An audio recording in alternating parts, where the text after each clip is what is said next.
Hi friends, அனைவருக்கும் வணக்கம். நாங்கள் தான் உங்கள் சுரேஷ் பானு. எப்படி இருக்கீங்க? எல்லோரும் நல்லா இருக்கீங்களா? காலையில் மார்கழி மாதம் பிறந்துருச்சு இல்லையா, அதனால் காலையில் 4 மணிக்கு எழுந்துச்சி பிரம்ம முகூர்த்தம்லாம் பண்ணி பூஜைலாம் பண்ணிவிட்டு மணி 6 ஆகிடுச்சி. ஸ்கூலுக்கு போகிறதுக்கு பாப்பாங்களை எழுப்பலான்னு பார்த்தா எழுப்ப தூங்கிட்டே தான். சரி டீயை போட்டு வந்து எழுப்போம் அப்படின்னு சொல்லிட்டு டீ போட ஆரம்பிச்சிட்டேன். நான் எப்பயுமே காலையில் கஷாயம் தான் குடிப்பேன், டீ குடிக்க மாட்டேன். அதனால் பாப்பாவுக்கு மட்டும் டீ போட்டு எனக்கு ஒரு கஷாயம் ரெடி பண்ணிட்டேன். அப்புறம் எழுப்ப தூங்கிக்கிட்டே இருந்தாங்க. நானே 4 மணிக்கு எழுந்திரிச்சி குளிச்சுட்டு நான் உட்காந்துருக்கேன், நீங்கள் இன்னும் தூங்குறீங்களே எழுந்திரிச்சின்னு சொல்லிட்டு அதுக்கப்புறம் எழுந்திரிச்சி டீயை குடித்தாங்க. டீயை குடிச்சிட்டு காலையில் என்ன சமைக்கலான்னு பார்த்தா மாவு அரைச்சி வச்சுருந்தேன். அதனால் இட்லியும் சாம்பாரும் வைக்கலான்னு சொல்லிட்டு எல்லாம் ரெடி பண்ணிகிட்டு இருந்தேன். ஏந்திரிங்க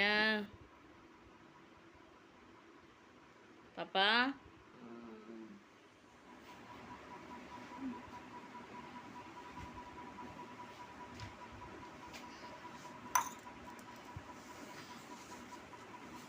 குடிச்சிட்டு திரும்ப படுக்கிறேன்.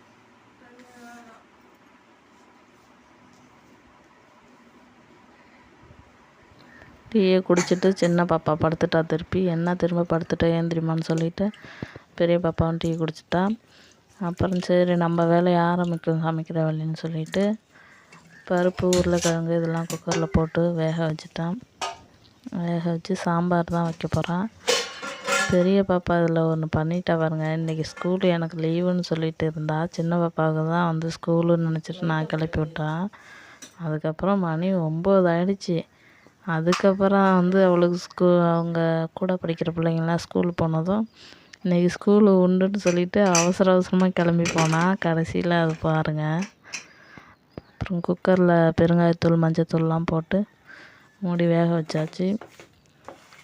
பனி நாளுங்கிறதுனால மாவு ஃப்ரிட்ஜிலலாம் வைக்கல, வெளியிலே வச்சுட்டா நல்லா பொங்கி வந்திருந்தது.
அந்த பக்கம் குக்கரையும் கட்டது போதும். சாம்பார் நல்லா தலைப்பலான்னு கொதிச்சு நல்லா வெந்துடுச்சு எல்லாம். சாம்பார் அப்போ இறக்கிட்டு அடுத்ததாக இட்லி ஊற்றிக்கலாம்.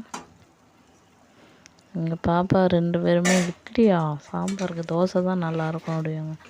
எனக்கு ஆனால் இட்லி தான் பிடிக்கும். ஃபஸ்ட்டு நாள் இட்லி தான் ஊற்றுவோன்னு சொல்லிட்டு இட்லி தான் உடம்பு நல்லதுன்னு இட்லி தான் நான் ஊற்றி கொடுப்பேன்.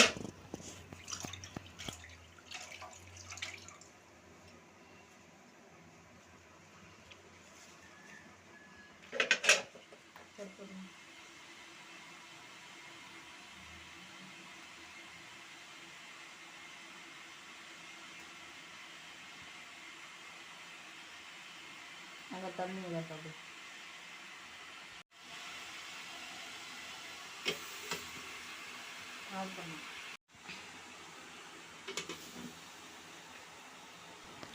இட்லி ஊற்றி வச்சாச்சு. சரி இட்லி வேகிறதுக்குள்ளே பாப்பாவுக்கு தலையை செய்ய விட்டுறலான்னு சொல்லிட்டு பாருங்கள், சின்ன பாப்பாவை மட்டும்தான் கிளப்பி விடுவேன்.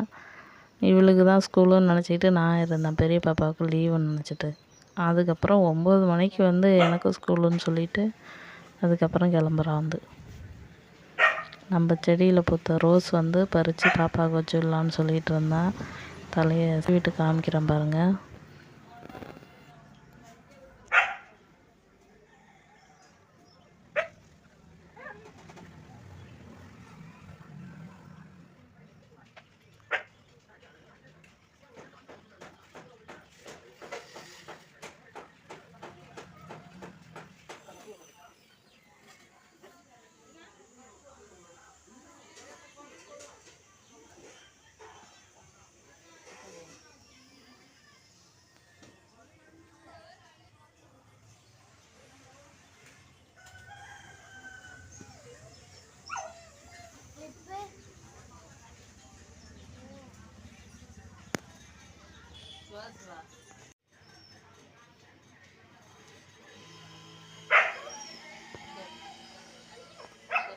ஜுக்கி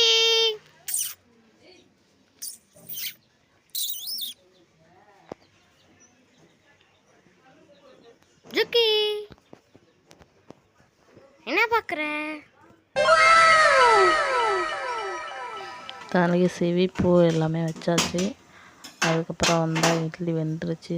சரி இட்லி எடுத்து பாப்பாவுக்கு சாப்பிட கொடுத்துடலாம் அப்படின்னு சொல்லிட்டு இட்லி எடுத்தாச்சு.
அவங்க தாத்தா தான் ஸ்கூலுக்கு கொண்டு போய் விடுவார்.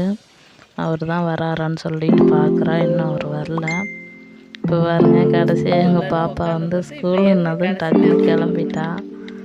இவ்வளோ நேரம் ஸ்கூல் இல்லைன்னு பொறுமையாக உட்காந்துருந்தா இப்போ ஸ்கூல் ஒன்றதும் கிளம்பியா. அதுக்கு முன்னாடியே தெரிஞ்சுட்டு வந்தா என்ன அப்படின்னு சொல்லி சொன்னான். பிள்ளைங்கள்லாம் உண்டுன்னு தான் சொன்னாங்களா, நான் அவங்க சும்மா தான் சொல்கிறாங்கன்னு நினச்சிக்கிட்டேன் அப்படின்னு சொல்லி சொன்னான். ஒரு ஐயா அவ்வளோ ஸ்கூலுக்கு கிளம்பிட்டான்.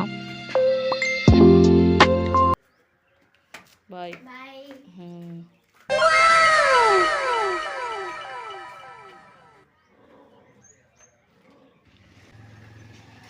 அவ்வளோதான் ஃப்ரெண்ட்ஸ், பாப்பாங்க வந்து ஸ்கூலுக்கு கிளம்பிட்டாங்க. இந்த வீடியோ பிடிச்சிருந்தா லைக் பண்ணுங்கள், கமெண்ட் பண்ணுங்கள். இதுக்கப்புறம் வந்து பாத்திரம் இருக்கிறத விளக்குவேன், துணி துவைப்பேன். அவ்வளோதான் வேலை. தேங்க்யூ, பாய்.